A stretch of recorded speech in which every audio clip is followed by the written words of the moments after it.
ایران اسرائیلی حملے میں حماس کے سربراہ اسماعیل ہنیہ محافظ سمیت شہید بین الاقوامی میڈیا کے مطابق ایران کی پاسداران انقلاب اور حماس نے اسماعیل ہنیہ کی شہادت کا ذمہ دار اسرائیل کو ٹھہرایا ہے، تاہم اسرائیل کی جانب سے اس کی تردید یا تصدیق نہیں کی گئی۔ خیال رہے کہ اسرائیل متعدد بار حماس کے سربراہ اسماعیل ہنیہ سمیت ٹاپ لیڈرشپ کو دنیا کے کسی بھی خطے میں نشانہ بنا کر قتل کرنے کی دھمکی دے جا چکا ہے، تاہم اسرائیلی میڈیا نے دعویٰ کیا ہے کہ مقامی وقت کے مطابق رات 2 بجے تہران کے قلب میں اس مقام پر میزائل داغا گیا تھا جہاں اسماعیل ہنیہ اپنے محافظ سمیت ٹھہرے ہوئے تھے۔ حماس نے بھی اپنے سوشل میڈیا اکاؤنٹ پر ان کی شہادت کی تصدیق کر دی ہے۔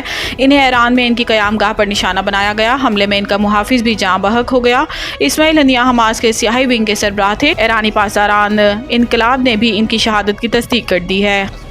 چیئرمین ایف بی آر امجد زبیر کے استعفے کی اندرونی کہانی سامنے آ گئی۔ ذرائع کے مطابق امجد زبیر ٹوانا نے جمعہ کے روز وزیراعظم سیکریٹریٹ کو خود کو عہدے سے ہٹانے کی درخواست کی، لیکن 2 دن انتظار کے بعد امجد زبیر نے تحریری طور پر وزیراعظم کو اپنا استعفیٰ بھجوا دیا۔ ذرائع کا بتانا ہے کہ استعفیٰ دینے سے قبل امجد زبیر نے 2 سے زائد کابینہ ممبران سے مشورہ بھی کیا اور کابینہ ممبران نے بھی امجد زبیر کو استعفیٰ دینے کا کہا تھا۔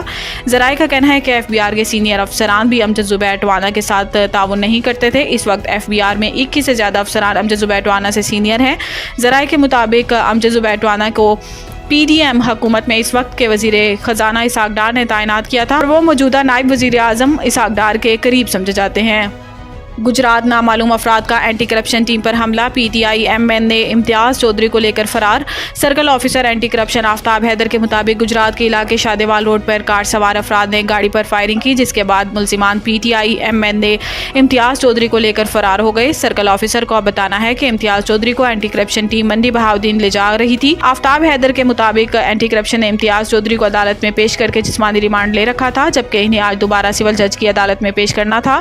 پی ٹی آئی رہنما امتیاز چودھری کو 25 جولائی کو ان کے گھر سے گرفتار کیا گیا تھا۔ ان پر ترقیاتی اسکیموں میں کک بیکس کی وصولی کا الزام ہے۔ ود ہولڈنگ ٹیکسز کے خلاف کراچی سمیت دیگر شہروں میں ہول سیل گروسرز کی شٹر ڈاؤن ہڑتال۔ کراچی بجٹ میں عائد کردہ ود ہولڈنگ ٹیکسز کے خلاف ہول سیل گروسرز نے ہڑتال کرتے ہوئے جوڑیا بازار بطور احتجاج 3 روز کے لیے بند کر دیا ہے۔ چیئرمین ہول سیل گروسرز ایسوسی ایشن رؤوف ابراہیم کے مطابق پنجاب کے 17 شہروں بالخصوص فیصل آباد میں بھی مارکیٹیں بند ہیں، جبکہ سندھ میں کراچی، حیدرآباد اور سکھر کی اجناس منڈیوں میں بھی شٹر ڈاؤن ہڑتال ہے۔ رؤوف ابراہیم نے کہا کہ خیبر پختونخوا میں پشاور، مردان اور کوہاٹ کے گروسرز بازاروں کو تالے لگا دیے گئے ہیں۔ انہوں نے کہا کہ ہڑتال آج 31 جولائی سے 2 اگست تک جاری رہے گی۔ مطالبات تسلیم نہ کیے گئے تو 6 سے نئے لائحہ عمل کا اعلان کیا جائے گا۔ چیئرمین ہول سیل گروسرز ایسوسی ایشن نے واضح کیا ہے کہ احتجاج ٹیکسز کے ختم ہونے تک دن بدن بڑھتا جائے گا۔ The Country School, a project of Bloomfield Hall.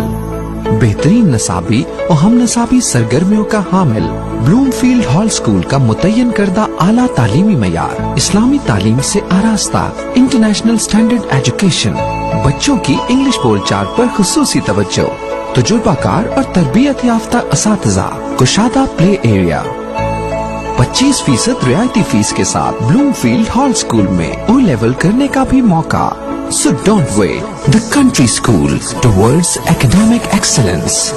Sahiwal Campus, 160 Old Civil Line, Sahiwal, 040-422-4747. Jahaz Ground Campus, 20B, near Social Security Hospital, Jahaz Ground, Sahiwal, 040-450-37